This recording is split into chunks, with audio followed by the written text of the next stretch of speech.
drag queen. I am the queen of drag.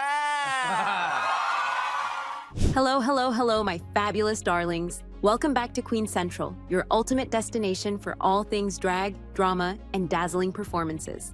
I am your hostess with the mostest, the queen of sass in class, Gloria Hole. Today we are diving into a topic that is as shocking as a wig reveal on the main stage. Why did RuPaul nearly quit RuPaul's Drag Race mid-season? Which of your all-star teammates have you chosen to get the chop? This is the easiest choice that I have had to make this entire season. I'm going home. Buckle up, Henny. This tea is piping hot. And before you ask, yes, we have got exclusive backstage whispers and never-before-told truths. So grab your tucking tape and adjust your lashes. This story has got more layers than Bianca Del Rio's clown contour. The glamorous facade and the hidden struggles. From the outside, Drag Race is pure magic, glitter, gowns, and gag-worthy lip syncs. But behind those sequined curtains, a pressure cooker. RuPaul didn't just build an empire, she became its atlas, holding the weight of queer representation on her shoulders. So we just wanted to do something that celebrated the art of drag and give these kids a platform to tell their stories. And I've said this for years, Drag Race at its core is about the tenacity of the human spirit. Imagine turning your art into a global franchise overnight. Thrilling? Absolutely. Exhausting? Honey crushing. In that raw interview with Seth Meyers, Ru confessed, "When I got famous, the drag fun ended." Let that sink in. What started as a radical act of self-love, punk rock drag in New York's underground clubs, where queens fought cops in 6-inch heels, morphed into boardroom meetings and branding deals. The rebellion got polished for prime time. Ru became a product, and the art, sanitized for straight audiences. As drag historian Lady Simone told us, Ru traded subway platforms for Emmys, but the cost was her soul. Remember those early days? Ru performing in dive bars for $20 and a plate of cold fries? Now every decision carries the weight of an entire community's visibility. The freedom to fail? Gone. The pressure to be perfect? Relentless. That soul-crushing shift, it chipped away at her joy, season after season. The breaking point.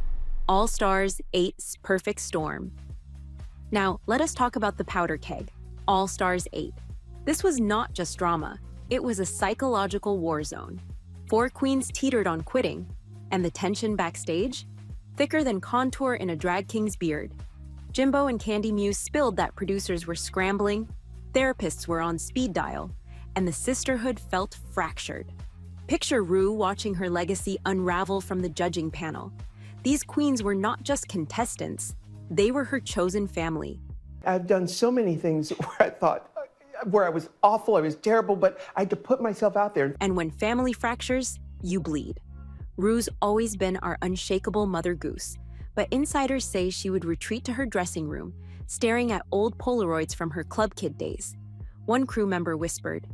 She would murmur, "Is this worth it?" while wiping off her makeup, smudging that iconic beat for the first time ever. The show's success had become a gilded cage, and during episode 6's filming break, Ru allegedly told producers, "I can't mother 15 breakdowns at once." Personal loss, the Vivienne's shadow. But darlings, the professional chaos was just Act 1. Enter tragedy, the devastating death of James Lee Williams, the Vivienne. This was not just a star fading, it was a supernova extinguished. To Ru, Vivienne wasn't the UK winner. Because that's what she was all about, and she would love for you to live your lives and to be free and to have a lot of fun and to spread it around. Isn't that right? Yes. She was a protege, a confidant, a kindred spirit who mirrored Ru's own journey from Liverpool clubs to global icon. When Viv passed, Ru shattered. A close friend recounts, Ru collapsed reading the news mid-filming. She sobbed for hours in her trailer, repeating, "Why are we burning out our brightest? This art is supposed to save us, not bury us." The grief metastasized into existential doubt. Vivienne's death forced Ru to confront her own mortality and the industry's dark underbelly. Was Drag Race a platform for liberation, or a machine chewing up queer souls? That question haunted her every time she crowned a new winner. The irony was cruel. Vivienne had just texted Ru days before her passing. This show gave me life, literally. They had planned a Liverpool homecoming tour together, Vivienne's dream to perform where she had once been booed off stage. Now Ru stared at their unfinished WhatsApp thread. That empty blue bubble became her ghost. Crew members noticed she would pause mid-sentence during filming, whispering Vivienne's signature catchphrase, "I am not fierce, I am feral," followed by a silence thicker than padding. The turning point? Finding light in the drama.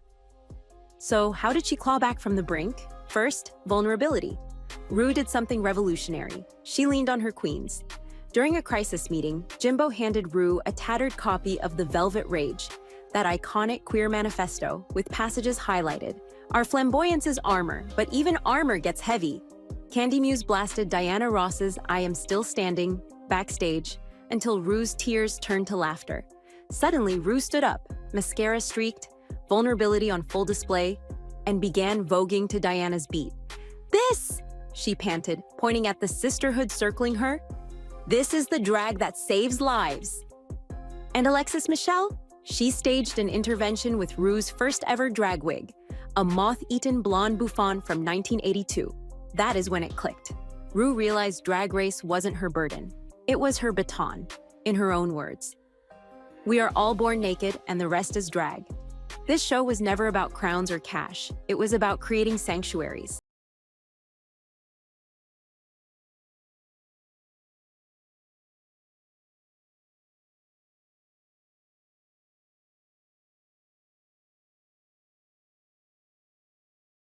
Marco in Milan, who sewed Drag Race quotes into his jacket lining, or non-binary artist River in Bangkok, who credits the show for their transition fund.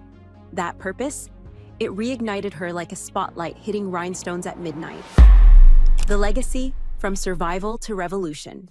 Ru's near quitting wasn't a weakness, it was a metamorphosis. She returned fiercer, refocusing the show on mental health. Therapists now sit with queens pre-filming for emotional fittings. Congratulations aren't just for wins, they are for breakdowns.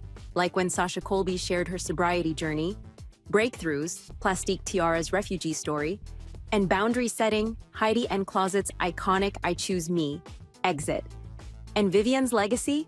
Honored in a UK memorial episode where queens lip-synced to rise like a phoenix under a cascade of white roses.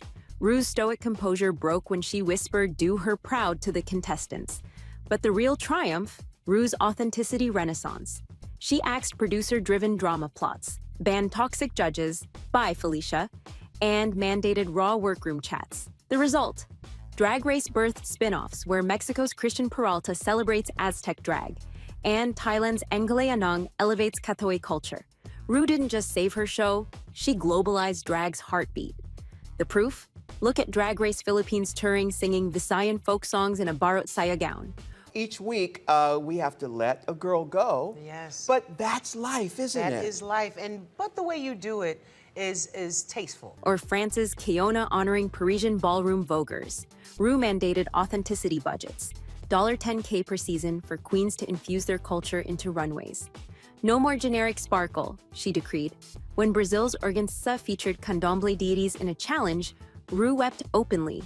This is the rebellion I fought for. The human behind the icon. Let us be clear, RuPaul isn't a deity. She's a 64-year-old black queer woman who remade pop culture in stilettos while battling industry racism and ageism. Her near exit reminds us that even legends have breaking points. But here is her genius. She weaponized that pain. Every sachet away is now a love letter to resilience. Every shantay, you stay? A covenant that queer dreams deserve center stage.